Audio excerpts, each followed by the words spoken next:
कारे मुनगा सागेला ये टूरिहा चूहू कथे कारे मुनगा सागेला तरीले ओ कर झोर छुचुआए तरीले ओ कर झोर छुचुआए पूरा मन के लाल बुहाए रे ए गोरिहा ए रानीहा चूहू कथे कारे मुनगा सागेला ए गोरिहा चूहू कथे कारे मुनगा सागेला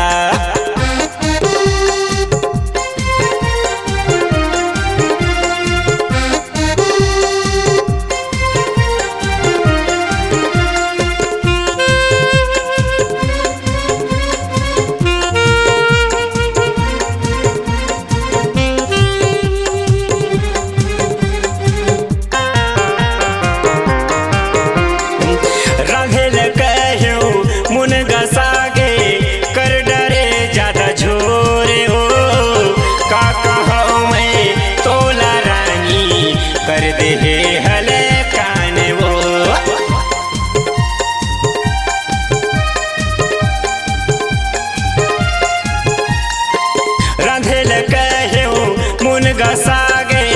कर डरे ज्यादा झोरे हो का कहूँ मैं तोला रानी कर डरे हल कान वो का कहूँ मैं तोला रानी कर दे हल कान वो घर मत हरे गदर मचाए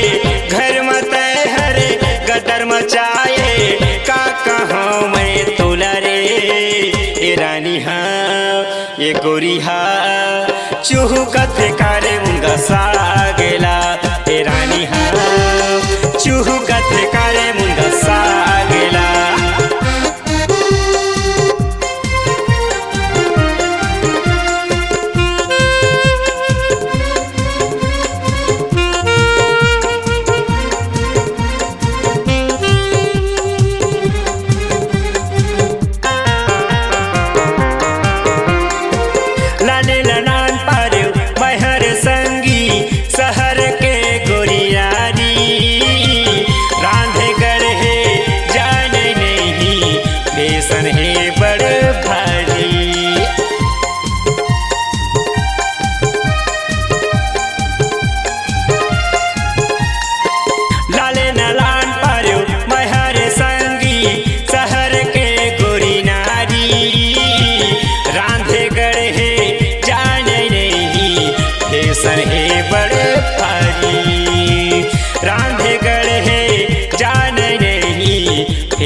है बड़े भारी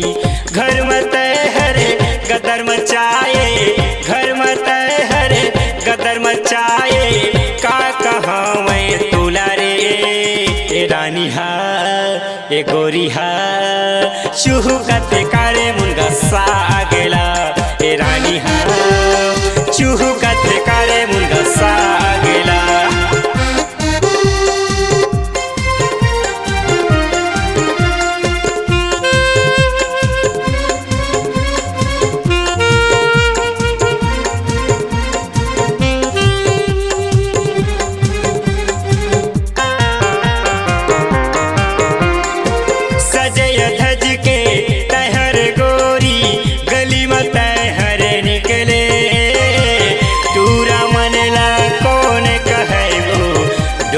मन बौरा थे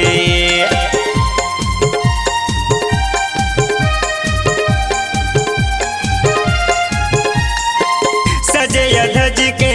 कहर गोरी गली मत हरे निकले दूरा मन ला कौन कहे वो डोकरा मन बौरा थे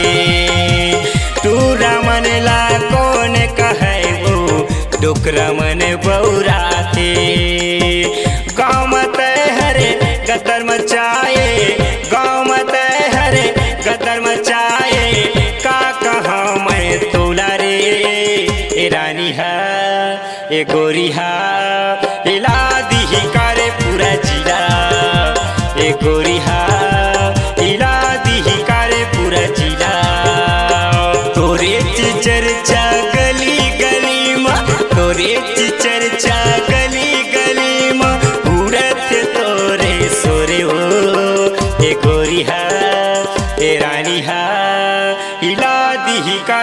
जिला